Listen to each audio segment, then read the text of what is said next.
To say that I was hyped for Platinum End was a huge understatement, as the legendary tag team behind Death Note and Bakuman were back at it again, with a very interesting premise of someone attempting suicide before being saved by an angel and being told that he has become a candidate to replace God, thus setting the story into motion.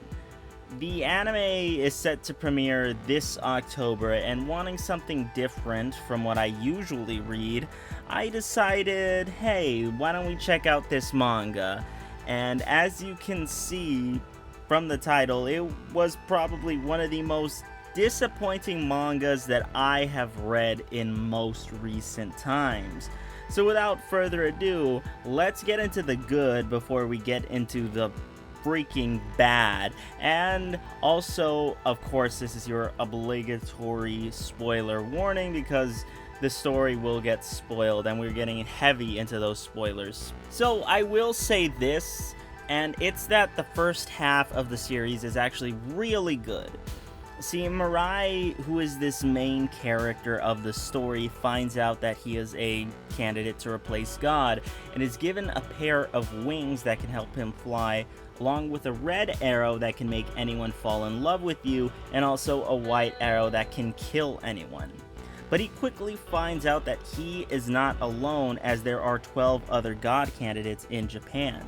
But slowly, one by one, these candidates start dying left and right, because there is another one of the God candidates amongst them, named Metropoliman, who is just killing them off. Now, there is no rule preventing other God candidates from killing each other, so Metropoliman can kill as many people as he wants to, and right off the bat, we have a villain who, although he isn't wholly original, I will say that he does have a clear-cut motive. He wants to become God and will do anything to achieve that goal.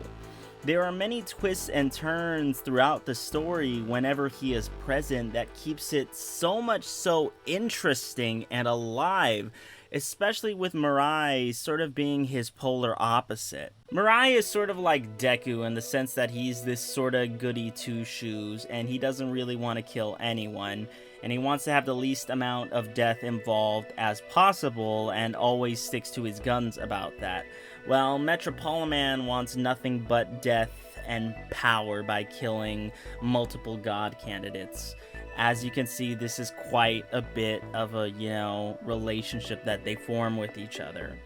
I also do enjoy the world building that is set up, as well as the art, because the art style, there are certain panels and it just looks so gorgeous. Like I said, there are many twists and turns throughout this whole entire arc that keep me invested and reading throughout all hours of the night, not knowing who is going to have the upper hand, whether it's going to be Mirai, whether it's going to be Metropoliman, and it goes back and forth, and they do it so well. However, Metropoliman ends up dying, and the story goes way downhill after that. So once Metropoliman dies, Mirai and his group decide that they want to get the rest of the God candidates to come out, and they want to decide who amongst them will be the next God. And oh my god, it gets so freaking boring. They find all of the candidates except for one who turns out to be like this esteemed college professor. So all of them end up meeting, and all they do is talk and talk and talk and talk. The professor brings up an interesting point about false gods and whether there should really even be a god to begin with. And under the right direction and writing, I could see a lot of people being into this. But it honestly just feels like a slog to read. I was up in the middle of the night reading this, and I said, okay, let's just keep on going, and I thought to myself, well, maybe it's because I'm reading at 3 in the morning. But I did the exact same thing with Attack on Titan, and I was fully invested in that as opposed to this. And they just don't make it interesting at all whatsoever. And the funny thing is that earlier in the story, they had similar philosophical debates with Metropoliman and Mirai, and they managed to make it interesting. They managed to make, you saw Mirai's point of view, and you saw Metropoliman's point of view when they were fighting. And they managed to do it so well that it kept me invested. But my God, these discussions where they talk about God, whether there should be a God, is just absolutely boring, and they don't make it interesting. You know, they just talk and talk and talk and talk. It's just like in the Star Wars prequel movies where they just sit around and talk, and something occasionally happens every once in a while, but my God, it's so boring at times that I almost dropped it right then and there. Also, this is a tiny nitpick when it comes to the story, but I don't like the fact that they blatantly, do Trump bashing and this, and before you try and, fucking cancel me, no, I'm not a Trump supporter, but throughout the years, I've seen enough Trump bashing online that I'm honestly just sick of it at this point, and the fact that it's pulled here, it just really just pulls me out of the story instantly. And this isn't the first time that the author has done it, especially because, he did the whole Trump bashing when, he met up with Ryuk and he's all like, no, I'm a bad guy, it would be fine if this was a political manga, but this is a supernatural manga about angels fighting each other to become God. I read manga to escape reality and take me to another world. I don't want to see Trump or Trump bashing at all anywhere near my manga. I was talking to my friend about this exact problem that I had with the manga, and he posed an interesting question. And he asked, well, Death Note itself is a very dialogue-heavy show, so how come Platinum End, which is made by the same creators, is boring and a slog to read as opposed to Death Note? And the answer is simple. It's because the dialogue in Death Note moves the plot forward, and it always means something. Every time a character talks, there is some sort of motivation behind it, whether it be Light trying to get the upper hand with L, Matsuda trying to inspire the group, or L trying to prove that he is right about Light being Kira.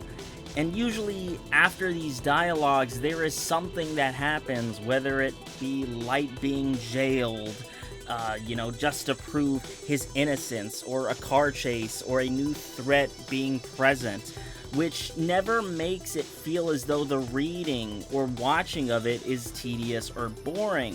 But my God, the second half of Platinum End screeches and stops all sort of momentum that was built up before this, just so they can talk. Now let's get to the ending.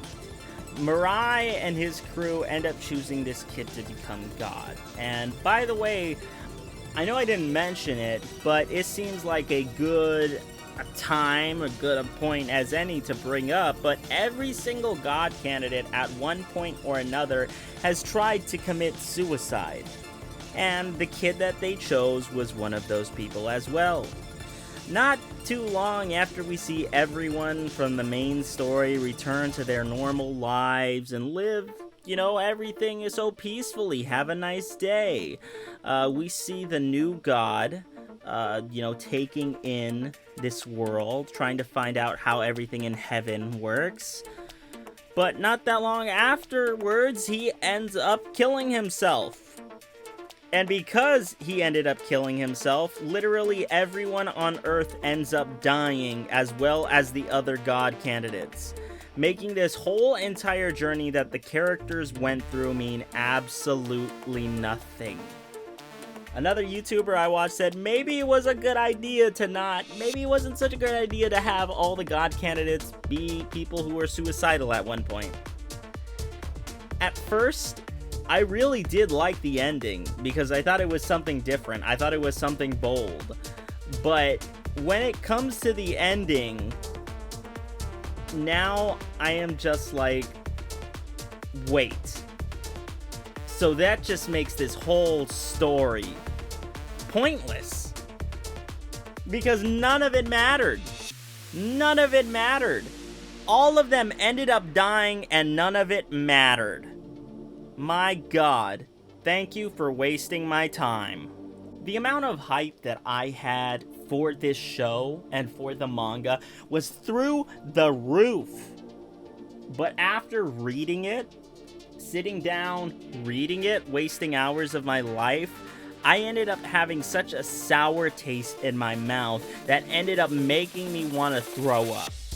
You might find some enjoyability when it comes to the talking about whether or not there should be a god at all, but in the end, Platinum End is a really, really good first half, but an utter disappointment when it comes to the ending. Now, I think that anime fans go overboard all the time when they say, oh, this ending sucks, so the whole show sucks, and it ruins everything, blah, blah, blah, like when it comes to Attack on Titan. But this ending is truly terrible, and so is Platinum End.